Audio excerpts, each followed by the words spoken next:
ओम नमः शिवाय. आपण रुद्रपाठ करत असताना पुरुष सूक्ताचं सुद्धा पाठ करत असतो आणि पुरुष सूक्ताच्या पाठाचा सारांश आणि भावार्थ आपल्याला माहिती असणं गरजेचं आहे. आणि त्या पुरुष सूक्तामध्ये आपण काय करतो, कारण जो विराट पुरुष आहे, तर विराट पुरुषाची जी महिमा आहे, तर त्या विराट पुरुषाच्या महिमा ज्या आहे तो त्यांच्या महिमेचं आपण या ठिकाणी पुरुष सूक्तामध्ये वर्णन करत असतो. तर बघूया तो विराट पुरुष कशा प्रकारचा आहे. हजारो मस्तके, हजारो लोचने, हजारो पाद असलेला तो विराट पुरुष विश्वाला सर्व दिशांनी व्यापून वर 10 बोटे उरलेला आहे. सध्या जे अस्तित्वात आहे आणि भावी काळात जे अस्तित्वात येणार आहे ते सर्व तोच विराट पुरुष आहे, अशी त्याची महिमा आहे. म्हणून तो विराट पुरुष सर्वापेक्षा महान आहे. प्राणी मात्राचे विश्व हा त्याचा 1/4 भाग आहे. त्याचा उर्वरित 3/4 भाग हा अमृतमय चैतन्य स्वरूपामध्ये आहे. या विराट पुरुषाचा हा 3/4 भाग सदैव बदलणाऱ्या विश्वाच्या बाहेर आहे. त्याचा 1/4 भाग वारंवार विश्वरूप धारण करतो. त्यानंतर तो चर सजीव प्राणीमात्रांना आणि अचर निर्जीव वस्तुमात्रांना व्यापून टाकतो. त्या विराट पुरुषापासून ब्रह्मांड निर्माण झाले आहे. त्यात बहुरूपे धारण करणारे प्राणीमात्र निर्माण झाले. त्यानंतर पृथ्वी निर्माण झाली आणि चराचर सृष्टीसुद्धा निर्माण झालेली आहे. जेव्हा देवाने यज्ञ केला तेव्हा त्याने या विराट पुरुषांच्या 1/4 भागाला हविद्रव्य मानले. वसंत ऋतूला तूप, ग्रीष्म ऋतूला समाधी, शरद ऋतूला हवन धान्य समजून यज्ञ केला गेला. या यज्ञाकरिता 7 वेदी तयार करण्यात आल्या, 21 समिधा निर्माण करण्यात आल्या. देवाने आपल्या हृदयात यज्ञस्तंभाची स्थापना केली.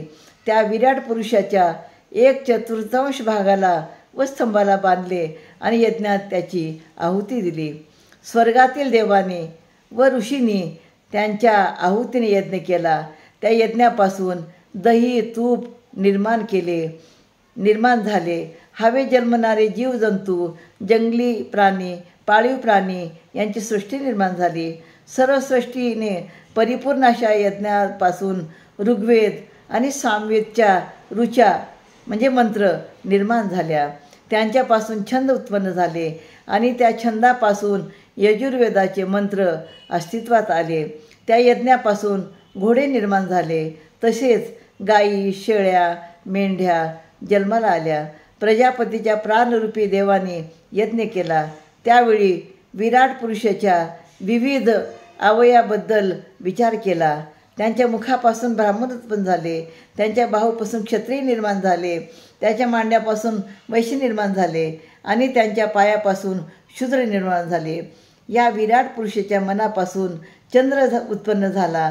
त्याच्या डोळ्यापासून सूर्य उत्पन्न झाला. त्याच्या मुखापासून इंद्र व अग्नी निर्माण झाले. त्याच्या श्वासोच्छ्वासापासून वायुमंडळ निर्माण झाले. या विराट पुरुषाच्या नाभीपासून आकाश निर्माण झाले. मस्तकापासून स्वर्गलोक निर्माण झाला. पायापासून भूलोक निर्माण झाला.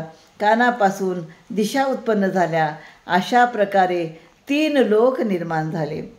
आत्मनिर्भर व अंतर्मुख झालेले ऋषी म्हणतात, सकल नामरूपादी सृष्टी निर्माण करू त्या सर्वांच्या स्वरूपात कार्य करीत स्वतःच्या ज्ञानरूपात जो दृढपणे स्थित आहे, सूर्यासारखा प्रखर, तेजस्वी व विश्वातील सर्व अंधकारांचा नाश करून सदैव प्रकाशमान असणाऱ्या त्या अनादी अनंत अविनाशी अशा आदिपुरुषाला आम्ही जाणले आहे. त्यांचा साक्षात्कार आम्हाला झाला आहे. प्रथमतः प्रजापतीने ज्याला विराट पुरुष म्हटले आहे, इंद्राने 4 दिशांना ज्याचा अनुभव घेतला, ज्याला जाणणारा साधक या मृत्यूलोकात अमर होतो, मोक्षासाठी दुसरा मार्ग नाही. देवाने यज्ञ करून त्या विराट पुरुषाची पूजा केली.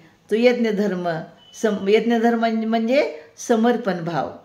समर्पण भाव जर असेल तर सर्व काही मिळतं.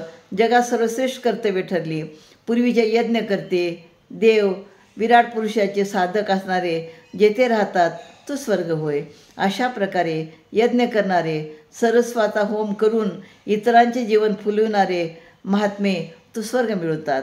म्हणजे आपण जे पुरुष सूक्त म्हणतो तर पुरुष सूक्तामध्ये म्हणजे कशा कशा प्रकारची माहिती आहे. हे पृथ्वी, स्वर्ग, आकाश, पाताळ हे कसं कसं निर्माण झालं आणि कशा पद्धतीने आपण जीवन जगतो आणि यज्ञ करताना कशा कशाला काय काय म्हणजे जसं वसंत ऋतूला तूप, ग्रीष्म ऋतूला समिधा, शरद ऋतूला हवनधान्य असं करून त्यांनी काय केलं ते यज्ञ केलं. म्हणजे खरं जर पाहिलं तर ह्या ब्रह्मांडामध्ये ह्या सर्व गोष्टी ज्या आहेत त्या विराट पुरुषामुळं ते ब्रह्मांड व्यापून गेलेलं आहे. आणि थोडासा भाग हा जो आहे म्हणजे पृथ्वीच्या निर्मितीसाठी हा वापरलेला गेलेला आहे. हे जेव्हा आपल्याला तेव्हाच कळतं जेव्हा आपण पुरुष सूक्त वाचतो तेव्हा ही माहिती आपल्याला निश्चितपणे पुरुष सूक्ताचं पाठ करताना पठण करताना निश्चितपणे आपल्याला त्याचा फायदा होईल. या दृष्टीने मी हा व्हिडिओ तयार केला. आपण निश्चितपणे काम करत असताना हा व्हिडिओ ऐका.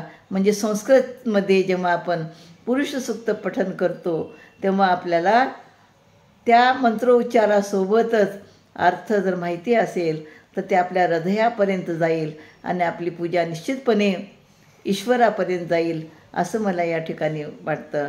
ओम नमः शिवाय.